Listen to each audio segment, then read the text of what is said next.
आयोजित होने वाली इस परीक्षा के लिए तमाम अभ्यर्थी जो है परीक्षा केंद्र पर पहुंच चुके हैं। राजधानी जयपुर की ये तस्वीरें मेरे सहयोगी ब्रजेश यादव दिखा रहे हैं।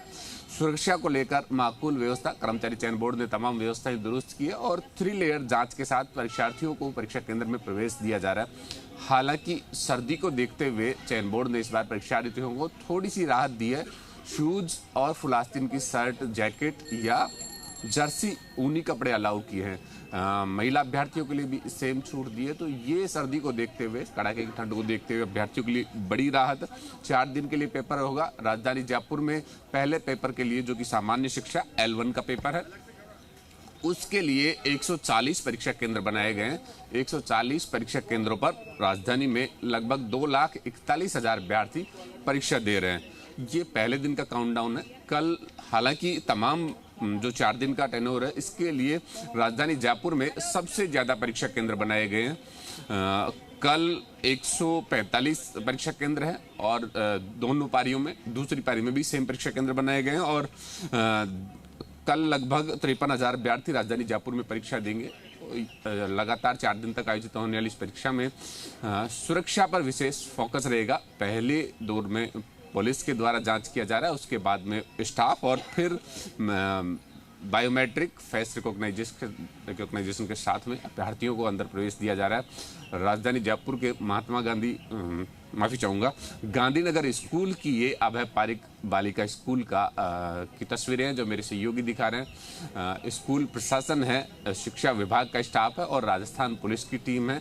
3 लेयर जांच के साथ अभ्यर्थियों को प्रवेश दिया जा रहा है। तो ये कह सकते हैं कि एक बार मेगा बात करता हूं मैं अभ्यर्थियों से, किस तरह की तैयारी है एग्जाम को लेकर, कितना आप कॉन्फिडेंस है एग्जाम को लेकर?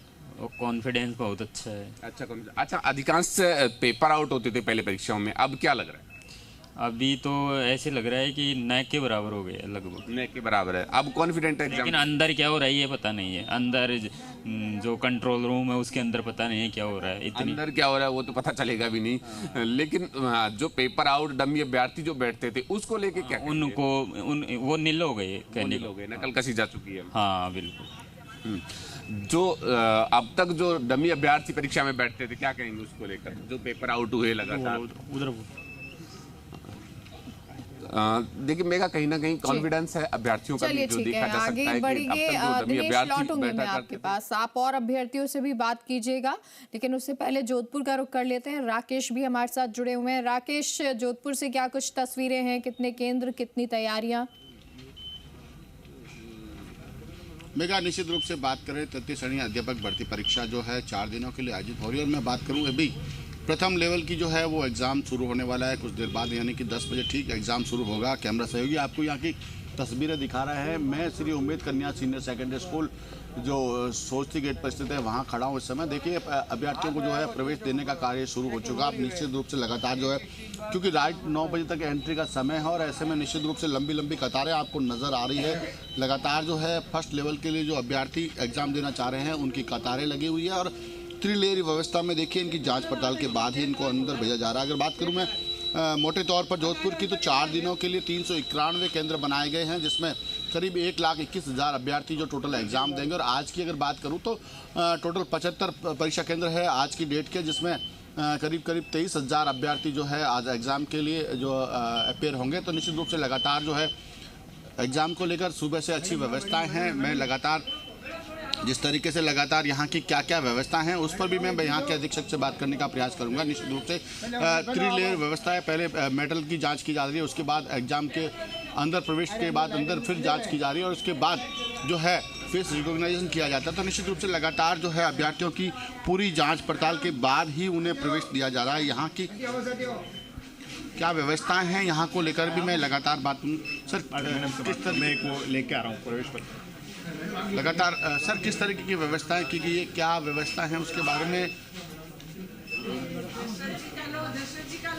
मैं क्या व्यवस्थाएं की गई है यहाँ पर, क्योंकि कर्मचारी चयन बोर्ड के एग्जाम करवाए जा रहे हैं, इस पर कुछ रियायत भी दी गई अभ्यर्थियों को? नहीं, ऐसा कुछ नहीं है, सब कुछ नियमानुसार और जो कर्मचारी चयन बोर्ड ने निर्देश जारी किए हैं उनके अनुसार अभी एंट्री चल रही है और फ्रिस्किंग टीम वगैरह उनके डॉक्यूमेंट चेक कर रही है और जो रियायतों की बात है वो ड्रेस कोड को लेके कर्मचारी चयन बोर्ड ने किसी भी कंडीशन के अंदर हर एक प्रॉपर तरीके से चेक करके और अगर कोई कमी पाई जाती है उनसे अंडरटेकिंग लिया जाता है और बिल्कुल माकूल व्यवस्था है। धन्यवाद। देखिए, लगातार जो माकूल व्यवस्थाओं के साथ एग्जाम कंडक्ट करवाया जा रहा है, एक एक अभ्यर्थी की पूरी जांच पड़ताल के बाद ही उन्हें परीक्षा केंद्र पर जो है प्रवेश दिया जा रहा है, क्योंकि ठीक राइट 9 बजे तक प्रवेश दिया जा रहा है। तो ऐसे में लंबी कतारें अभी आपको नजर आ रही है, क्योंकि लंबी कतारें हैं अभ्यर्थियों की संख्या ज़्यादा होने की वजह से, और समय जो है एक लिमिटेड बाउंड है 9 बजे तक। तो निश्चित रूप से जो है अभी आपको यहाँ पर लंबी कतारें नजर आ रही है। अभ्यर्थी अपनी जाँच पड़ताल करवा रहे हैं। पहले जो है मेन गेट पर पुलिस के जवान जो है वो उनकी जाँच पड़ताल कर रहे हैं। उसके बाद सेकंड और फिर मेटल डिटेक्टर से जांच हो रही है। 2 बार मेटल डिटेक्टर से जांच होने के बाद फिर एक एक अभ्यर्थी की व्यक्तिगत रूप से भी जो है जांच पड़ताल की जा रही है, और उसके बाद जो है अंदर प्रवेश देने के बाद भी बायोमेट्रिक्स किया जा रहा है। तो निश्चित रूप से आप देखिए, कर्मचारी चयन बोर्ड ने जो गाइडलाइन जारी की है उसकी पूरी पालना करवाने के साथ ही भर्ती परीक्षा को पारदर्शी बनाने का पूरा प्रयास किया जा रहा है। जिस तरीके से नई सरकार के बाद लगातार जो भी भर्ती परीक्षाएं हुई है उसमें नकल की रोकने के लिए पूरी इंतजाम किए गए, और खासतौर से पारदर्शिता बरतने के लिए भी सारे इंतजाम लौटेंगे। लोगों से बातचीत कीजिएगा, अभ्यर्थी जो पहुंचे उनसे बातचीत कीजिएगा। देवेंद्र का रुख कर लेते हैं, लेकिन उससे पहले देवेंद्र, भरतपुर में क्या कुछ तस्वीरें हैं? देखिए मेगा, भरतपुर की बात करें तो भरतपुर में 52 परीक्षा केंद्रों पर परीक्षा आयोजित की जा रही है पहली पारी में।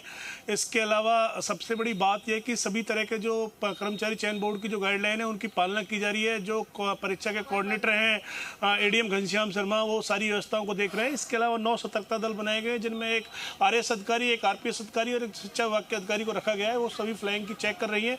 और ये कतारें आप देख सकते हैं कि सुबह से ही 8:30 बजे से पहले से ही यहाँ पर लंबी कतारें, जो अभ्यर्थी जहाँ एग्जाम देने के लिए आए हैं, रीट का जो फर्स्ट लेवल का एग्जाम है, मेन एग्जाम है, उसको लेकर यहाँ पर महिला अभ्यर्थियों की अलग लाइन है, पुरुष अभ्यर्थियों की दूसरी अलग लाइन है।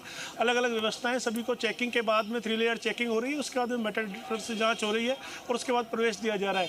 सभी तरह की यहाँ पर माकूल इंतजाम है। कुछ लोगों से बात करने की कोशिश करेंगे, किस तरीके से ये एग्जाम को लेकर क्या फीडबैक है, किस तरह की तैयारी है, आप किस तरह की तैयारी करके आए हो, क्या लगता है एग्जाम में कोई गड़बड़ तो नहीं होगी? नहीं, गड़बड़ तो नहीं होगी। तैयारी कर रहे हैं, 2 साल हो गए तैयारी करते करते, फिर भी अभी एग्ज़ाम के ऊपर है। पर फिर भी आलोक राज जी ने बोला है कि मतलब पेपर टफ आएगा, अच्छा पेपर, लेवल अच्छा रहेगा पेपर का। देखिए, पेपर टफ आएगा। आलोक राज जी जो कर्मचारी चयन बोर्ड के अध्यक्ष हैं, उनको लेकर एक अभ्यर्थी ने बात कही है। लगातार किस तरीके से चीज़ें रहती हैं, और भी कुछ लोगों से बात करेंगे कि किस तरीके से लगता है क्या व्यवस्था है।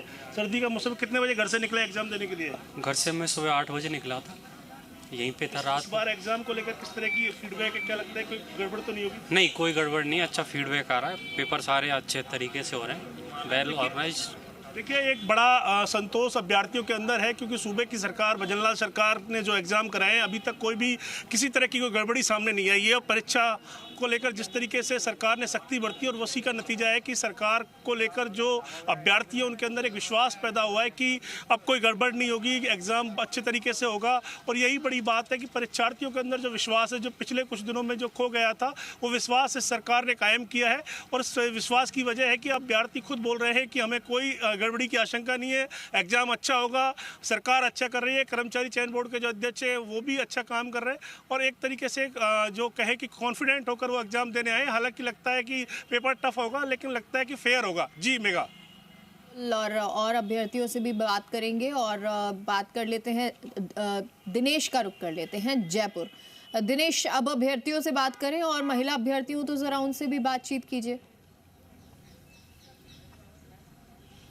बिल्कुल मेगा, महिला अभ्यर्थियों के लिए सबसे आसान जॉब माना जाता है टीचर का, इसीलिए यहाँ संख्या भी दी जा सकती है कि 312 इस माध्यमिक स्कूल में 312 जहाँ स्टूडेंट है, वहाँ लगभग आधी से ज़्यादा संख्याएं जो है महिलाओं की है, क्योंकि शिक्षा विभाग में जो टीचर की जॉब है वो महिलाओं के लिए सबसे सुलभ और आसान एक जॉब मानी जाती है, और इसीलिए महिलाओं का काफ़ी रुझान इसमें देखा जा सकता है। हालांकि जो सरकार ने सख्ती की इन भर्ती परीक्षाओं को लेकर, उसका भी एक बड़ा रुझान यहाँ पर देखा जा सकता है। अच्छा, कैसी तैयारी करके आप पहुँचे हैं परीक्षा के अंदर, कहाँ से आए हैं? मैं अलवर से। अलवर से, जयपुर में सेंटर आपको दिया है। अब जो नकल सरकार ने की है, टाइट किया है, जो भर्ती परीक्षाओं में जो पहले पेपर आउट होते थे, डमी अभ्यर्थी बैठते थे, अब क्या लग रहा है पेपर आउट होने को लेके? चांस तो बहुत कम लग रहा है इसका, पर फिर भी देखो, सरकार की सख्ती पे भरोसा है। हाँ। अच्छा, जो शिक्षा विभाग में जो टीचर का एक जॉब है वो महिलाओं के लिए सबसे आसान जॉब माना गया है, इसलिए एक बड़ा रुझान लगता है महिलाओं का, क्या कहेंगे? आसान तो सर कुछ भी नहीं है, महिलाएं भी बहुत संघर्ष करके आती हैं, यही कहना चाहूँगी। पर टीचर का जॉब ऐसा माना जाता है कि महिलाओं के लिए ठीक है, 6 घंटे 7 घंटे का जॉब है और उसके बाद फिर घर परिवार भी वो संभाल लेती है। हाँ, मैनेज कर लेती है वो, अदर कोई फैकल्टी होती है तो उसमें इतना नहीं ज़्यादा समय देना होता है। तो देखिए मेगा, ये एक जोश और उत्साह यहाँ पर महिलाओं का भी देखा जा सकता है कि हालांकि सरकार की सख्ती के बाद एग्ज़ाम सुरक्षित तो हैं, लेकिन सुरक्षा के साथ साथ जिम्मेदारियां बहुत सारी है।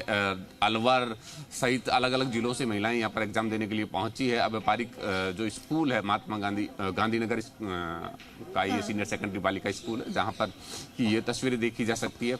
और अच्छा, ये कहा जा सकता है कि जनवरी यात्रा रोडवेज की तरफ से दी गई है। अगर बाहर से ये महिलाएं आई हैं तो जरा उनसे भी बात कीजिए, पूछिए कि क्या वो उनको उसका लाभ मिला है या नहीं।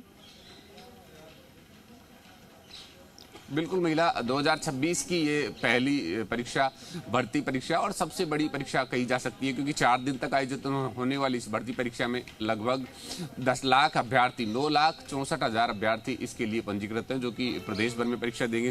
राजधानी जयपुर में सबसे ज़्यादा अभ्यर्थी हर शिफ्ट में रहेंगे। आज अगर पहली पारी में देखा जाए तो लगभग 1,40,000 अभ्यर्थी इस परीक्षा के लिए पंजीकृत हैं, जो कि 140 परीक्षा केंद्रों पर पहुंचे। अच्छा, परिवहन विभाग ने फ्री बसों की व्यवस्था की है, क्या मिला फ्री बसें, फ्री सरकारी बसें रोडवेज आपको मिली? को तो नहीं मिली, बसें ही नहीं लगती। बस ही नहीं लग रही? नहीं, बिल्कुल जिसमें टॉम जिले में से तो बिल्कुल भी नहीं है। अच्छा, बसों की है तो फ्री, लेकिन बसें नहीं मिल रही? बसें ही नहीं मिलेंगी। अच्छा, आप कहाँ से आए हैं? गवर्नर मोड से, जयपुर प्रॉपर से। तो आपको मिली? नहीं, मैं प्रॉपर बाइक से आई हूँ। सुबह के टाइम पे बसें इतनी जल्दी अवेलेबल नहीं हो पाती हैं, तो इस वजह से अब ये फ्री व्यवस्था है, बट सुबह सुबह अगर टाइमिंग ऐसा है नहीं मिल पा रही हैं तो उसमें बच्चों का ही रोस है ना। नहीं, व्यवस्था फ्री है लेकिन बसें उपलब्ध नहीं है। एग्जैक्टली, बसें उपलब्ध नहीं, व्यवस्था फ्री है, व्यवस्था करने को तो कर दी है, लेकिन बसें फ्री नहीं है। टाइमिंग ऐसा है कि बच्चों को सुबह सुबह बसें अवेलेबल नहीं हो पा रही है। देखिए मेगा, ये परिवहन विभाग की व्यवस्था पर एक बड़ा सवालिया निशान भी है कि फ्री तो कर दी घोषणा, लेकिन बसें उपलब्ध नहीं है। जो अलवर, टोंक या राजधानी जयपुर में भी आसपास के क्षेत्रों से आने वाले अभ्यर्थी है, उनकी तरफ से ये डिमांड भी है कि सिर्फ फ्री की घोषणा ना हो, बसों की व्यवस्थाओं भी हो जिनसे अभ्यर्थियों को सुविधा मिले। परिवहन विभाग ने 5 दिन के लिए बसें फ्री की है, जो कि 16 से और 21 तक के लिए 21-22 तक के लिए व्यवस्था फ्री है, लेकिन सिर्फ कागजों में फ्री की घोषणा होना नहीं, धरातल पर भी बसें उपलब्ध होना बच्चों के लिए जरूरी है। और साथ साथ ये भी घोषणा है कि अगर बसें कम होती है, बसें कम पड़ती है तो एक्स्ट्रा बसें भी लगाई जाएगी, लेकिन जितने बसें हैं उन्हें भी अगर सुचारू रूप से चलाया जाए, उनका भी प्रॉपर सुपरविजन हो, तो शायद अभ्यर्थियों को सुविधा मिले और उस फ्री सुविधा का लाभ भी मिले। जी मैम, बिल्कुल, और ये बहुत ज़रूरी हो जाता है। और जोधपुर का भी रुख कर लेते हैं, जोधपुर में क्या कुछ स्थिति है। राकेश, ज़रा आप भी पता कीजिए, बातचीत कीजिए अभ्यर्थियों से, वो क्या कुछ कह रहे हैं। देखिए मेगा, निश्चित रूप से इस बार जो कर्मचारी बोर्ड ने एक नया सिस्टम लागू किया है। पूरे प्रदेश में वैसे तो कहने को 41 जिले हैं, लेकिन 14 जिलों में सेंटर बनाए तो कहीं न कहीं अव्यवस्थाएं जरूर नजर आएगी, क्योंकि 14 जिलों को सेंटर बनाना, 7 संभाग मुख्यालय और 7 जिलों को ही सेंटर बनाया गया। तो निश्चित रूप से आसपास के जो जिले हैं वो संभाग मुख्यालय से कनेक्ट करवाए गए। उन अभ्यर्थियों को संभाग मुख्यालय पर जो है एग्जाम सेंटर दिया गया। तो निश्चित रूप से जो सरकार घोषणाएं कर रही है कि फ्री व्यवस्था की गई है बसों की, लेकिन पर्याप्त बसें नहीं है। आमतौर पर हर एग्जाम में हमने देखा है कि फ्री की घोषणा जरूर होती है, लेकिन बसों की व्यवस्थाएं कम होने से निश्चित रूप से अभ्यर्थी लगातार परेशान होते हैं। अभी तो पहली पारी की परीक्षा आप देखेंगे, दोपहर को जब सेकंड शेड्यूल आएगा तो जब इनके घर जाने वालों की जो स्थिति होगी वो रोडवेज के हम नज़ारे उस समय भी दिखाएंगे। लेकिन मैं कुछ अभ्यर्थियों से भी बात करने का प्रयास करूँगा कि वो कहाँ से आए, किस स्थिति में। कहाँ से आए हो भैया आप? यहाँ से जोधपुर से बावड़ी। नागौर। कहाँ से आए हो? नागौर। बसें मिली सरकार की? मिली तो, लेकिन भीड़ बहुत ज़्यादा थी। बहुत ज़्यादा तैयारी कैसी है? बढ़िया है, शानदार। सरकार पर विश्वास है? विश्वास होता भी है, कम भी होता है। विश्वास है। क्यों हो रहा है? जब मेरिट आई जाती है तो। भैया कहाँ से आए हैं? बस मिली? बावड़ी जोधपुर। सुबह बस मिली? नहीं, सुबह बस नहीं मिली, तो व्यक्तिगत आए थे, बाइक लेकर आए। सरकार फ्री की घोषणाएं करती है, क्या आप लोगों को बसें मिलती है? हाँ, मिलती तो है, लेकिन अब सब अपनी व्यवस्था के अनुसार आते हैं, क्योंकि बसों में भीड़ बहुत ज़्यादा है। तो कोई ट्रेन से आ रहा है, कोई एक दिन पहले 2 दिन पहले आ रहा है, और दूर दूर से भी मतलब सेंटर अभी 14 जिलों में दे रखा है, तो उसकी वजह से भीड़ बहुत ज़्यादा है। तो मतलब जैसे बल्क में एक ही जगह लोड ज़्यादा पड़ गया थोड़ा, इसकी वजह से बसें मिल नहीं पा रही अच्छे से, तो ट्रेन वगैरह में दूसरी प्राइवेट बस से आना पड़ रहा है।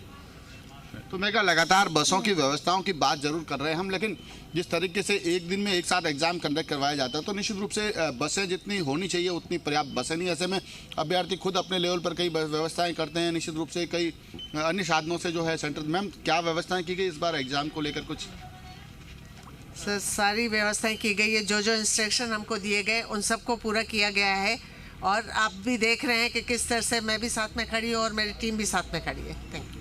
तो निश्चित रूप से मेगा भर्ती परीक्षा को जो है पारदर्शी बनाने का, चाहे जिला प्रशासन की बात करें, शिक्षा विभाग की बात करें, सभी की ओर से ये प्रयास किया जा रहा है। जिस तरीके से लगातार जो बदलाव सरकार आई है उसके बाद जितने भी एग्जाम कंडक्ट करवाए गए, नकल की जो बात है कभी सामने नहीं आई। एग्जाम की तैयारी किस तरह की है, परीक्षा की तैयारी अभ्यर्थियों की कैसी है, ये भी जानेंगे। और देवेंद्र का रुख कर लेते हैं। देवेंद्र, एक ये सिनेरियो, क्योंकि जैसा कि अभी दिनेश कह भी रहे थे कि महिलाओं के लिए थोड़ा इजी जॉब हो जाता है, तो महिलाएं स्वाभाविक है कि परीक्षा देने के लिए भी बहुत सारी पहुंचेंगी, अभ्यर्थी भी ज्यादा होंगी पुरुषों की बजाय अपेक्षा। तो क्या भरतपुर में ऐसी कुछ तस्वीर नजर आ रही है? क्या रेशियो एक जैसा ही नजर आ रहा है? क्या कुछ वहां की तस्वीरें हैं? देखिए मेगा, भरतपुर के अंदर अलग नज़ारा है। ये सही बात है कि महिलाओं का रेशो ज़्यादा है, क्योंकि महिलाओं के लिए टीचर की जॉब आसान मानी जाती है। अब तस्वीरें देखिए, पुरुषों की जो लाइन है अपेक्षाकृत वो उतनी नहीं है, लेकिन महिलाओं की जो लाइन अब से कुछ देर पहले हमने देखी, लगातार चेकिंग भी हो रही है। महिलाओं का जो रेशो है इस परीक्षा केंद्र जिस पर मैं हूँ, मास्टर आदित्य राजकीय महाविद्यालय, इस पर भी महिलाओं का रेशो ज़्यादा है, क्योंकि जो लेवल फर्स्ट का जो एग्ज़ाम है, जिस तरीके से STC वाले जो बच्चे हैं जिन्होंने STC फाइट किया, STC करने के बाद जिस तरह उसको लेवल फर्स्ट में वो एग्ज़ाम दे रहे हैं, लेवल 2 का अलग BEd वाला एग्ज़ाम है वो कल होगा। लेकिन जिस तरीके से लगातार जो संख्या बल है वो निश्चित रूप से महिलाओं का ज़्यादा है, और महिलाओं का रेशो इसलिए भी है क्योंकि जिस तरह दिनेश बता रहे थे कि महिलाओं के लिए ये जॉब बहुत सुलभ मानी जाती है। टीचिंग का जॉब है, कोई लॉ एंड ऑर्डर मेंटेन नहीं करना पड़ता, स्कूल में जाती हैं, पढ़ाती हैं, बच्चों को शिक्षा देती है, पारिवारिक माहौल होता है एक तरीके से, और उसके बाद में घर परिवार भी संभाल लेती है। तो निश्चित रूप से इस वजह से महिलाओं का जो इस एग्ज़ाम के अंदर जो भागीदारी है वो ज़्यादा है। निश्चित रूप से पूरे प्रदेश के अंदर जहां 14 जिलों में एग्जाम हो रहा है वहां सभी जगह महिलाओं का रेशो ज़्यादा है, लेकिन सरकार ने भी सारी व्यवस्थाएं की हैं। और भी कुछ महिला अभ्यर्थियों से बात करने की कोशिश करेंगे हम। एक बार मैं सहयोगी पीयूष को कहूँगा कि वो एक बार लेकर आएँ, तो हम एक बार, ये महिला अभ्यर्थी है, इनसे एक बार बात करने की कोशिश करेंगे। आप कहाँ से आई हैं? मैं भरतपुर से बिलोंग करती हूँ। किस तरह की तैयारी है इस बार? देखते हैं, लेट्स सी। लास्ट टाइम भी दिया था बट उस टाइम कुछ हो नहीं पाया था, इस टाइम तैयारी थोड़ी अच्छी है, let's see what will happen. Job महिलाओं के लिए थोड़ा आसान माना जाता है, किस तरीके से सोचती है? हाँ, ऐसा कुछ नहीं है, कन्वीनियंट मान सकते हैं, बिकॉज एक पर्टिकुलर टाइम का हमको जॉब करना रहता है, अदरवाइज कॉर्पोरेट में जाते हैं 9:30 to 6:30, तो पर्टिकुलर टाइमिंग के हिसाब से अच्छा है, अदरवाइज जॉब कोई भी इजी नहीं है। देखिए, एक महिला अभ्यर्थी जिसे उन्होंने बताया कि टाइमिंग के हिसाब से ठीक है, कन्वीनियंट कॉर्पोरेट में जाते हैं तो थोड़ी ज़्यादा मेहनत करनी पड़ती है, लेकिन महिला अभ्यर्थी बिल्कुल कॉन्फिडेंट होकर बात कर रही है। कुछ पुरुष अभ्यर्थी भी है, उनसे ही बात करेंगे। और देखिए तस्वीरें, ये नज़ारा है, लगातार 3 लेयर चेकिंग हो रही है और चेकिंग के बाद में ही यहाँ प्रवेश दिया जा रहा है। तस्वीरें आप देख सकती हैं कि सुबह से जो लाइनें लगी हुई हैं वो लगभग अब समाप्त होने पर है, क्योंकि कुछ जो प्रवेश का जो समय है वो कुछ समय ही शेष बचा है, उसके बाद ये गेट बंद कर दिए जाएंगे। किस तरह की तैयारी है, किस तरीके से एग्जाम, कितने महिला अभ्यर्थी, कितने पुरुष अभ्यर्थी, क्या चीज़ें हैं? ये परीक्षा सुबह 8 बजे से एंट्री होने लग गई। इसमें महिलाओं की संख्या ज़्यादा है, और महिला मतलब ये समझो दुगनी होंगी पुरुषों से तो। और अब 9 बजे ये एंट्री बंद हो जाएगी, एग्जाम का टाइम 10 बजे से है। तो देखिए, इन्होंने भी बताया कि इस परीक्षा केंद्र पर जो महिला अभ्यर्थी है उनकी संख्या जस्ट डबल है, जितने पुरुष अभ्यर्थी है उनसे दुगनी संख्या महिला अभ्यर्थियों की है। तो निश्चित रूप से ये जो एग्ज़ाम है, रीट का जो मेन एग्ज़ाम है, लेवल फर्स्ट और लेवल सेकंड का, आज लेवल फर्स्ट का एग्ज़ाम हो रहा है, उसको लेकर जिस तरीके से कॉन्फिडेंस महिलाओं के अंदर है, जिस तरीके से महिला अभ्यर्थी परीक्षा की तैयारी करके आई हैं, और ये तैयारियाँ ये बताती भी हैं कि किस तरीके से, हालांकि परीक्षा केंद्र के बाहर का नज़ारा आप देख सकते हैं कि जो भीड़ है, जो परीक्षार्थियों के जो जो परिजन है जो उनके साथ आए एग्जाम दिलाने के लिए दूर दूर से, क्योंकि हर संभाग मुख्यालय 7 संभाग मुख्यालय और 7 जिलों पर ये परीक्षा हो रही है और इस परीक्षा को लेकर सभी व्यापक तैयारियां की गई हैं। सभी किसी तरह की कोई कोताही प्रशासन नहीं बरतना चाहता। एडीएम घनश्याम शर्मा हो, जिला कलेक्टर कमर चौधरी हो, लगातार पूरे एग्जाम की व्यवस्थाओं पर नजर बनाए हुए। कलेक्टर खुद मॉनिटर कर रहे हैं सारी चीज़ों को, एसपी खुद मॉनिटर कर रहे हैं कोई सुरक्षा में चूक नहीं हो। आरपीएस स्तर के, आरएस स्तर के अधिकारी लगाए गए, 9 फ्लाइंग स्क्वाड लगाई गई है।